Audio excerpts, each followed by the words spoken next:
ہونے والے عام انتخابات میں مبینہ دھاندلی کے پیش نظر کوئٹہ سمیت بلوچستان بھر میں اپوزیشن جماعتوں کی جانب سے یوم سیاہ منایا جا رہا ہے۔ اسی تناظر میں تحریک تحفظ آئین پاکستان کی جانب سے احتجاجی ریلی بھی نکالی گئی، جس میں پاکستان تحریک انصاف، مجلس وحدت مسلمین اور پشتونخوا ملی عوامی پارٹی کے کارکنان نے بڑی تعداد میں شرکت کی۔ اپوزیشن جماعتوں کا کہنا تھا کہ 8 فروری 2024 کو عوام کے حق رائے دہی پر ڈاکہ ڈال کر فارم 47 کے ذریعے دھاندلی کی گئی۔ دیکھیے جی، آج پاکستان جو اس نہج پہ پہنچ گیا ہے کہ معاشی حوالے سے تباہی کا شکار ہے، سیکورٹی کے حوالے سے تباہی کا شکار ہے، فورن پالیسی تباہ شدہ ہے، ان سب کی بنیادی مسئلہ یہی ہے کہ عوام کی نمائندوں کو اسمبلیوں میں روکا گیا، آنے نہیں دیا گیا۔ جب سے پاکستان بنا یہ سلسلہ تو اسی وقت سے شروع ہے کہ پردے کے پیچھے جو بھی لوگ تھے وہ الیکشن میں گڑبڑ کر کے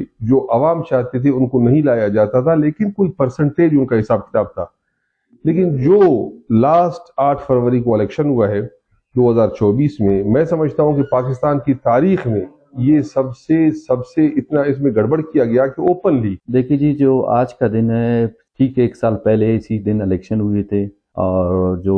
ملک کی تاریخ کے ہم کہتے ہیں کہ بدترین اور سیاہ ترین الیکشن ہے، وہ اس وجہ سے کہ تاریخ میں تو پاکستان کی تاریخ میں دیکھے تو کوئی ایک الیکشن بھی صاف ستھرا نہیں ہوا ہے، لیکن یہ جو الیکشن ہوا ہے 8 فروری 2024 کا، یہ انتہائی بدنما داغ ہے۔ اس کی وجہ یہ ہے کہ لوگوں نے ان لوگوں کو ووٹ دیا جن پہ ان کو اعتماد تھا، جن کے حوالے سے رائے ان کی اچھی تھی، انہوں نے ان کو ووٹ دے دیا، لیکن راتوں رات پھر ایک فارم 47 کی نئی اصطلاح متعارف کی گئی، اور اس اصطلاح کے مطابق فارم 47 کے ذریعے ایسے لوگوں کو لایا گیا جن کا ان علاقوں سے تعلق نہیں تھا۔ تو اس لحاظ سے ہم اس کو یوم سیاہ قرار دیتے کہ 8 فروری 2024 کو جس طرح پاکستان کے غیور عوام نے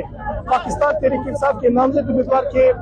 انتخابی نشان پہ جس طرح ٹپا لگایا، یہ ثابت کر دیا پاکستان کے غیور عوام نے کہ وہ پاکستان کے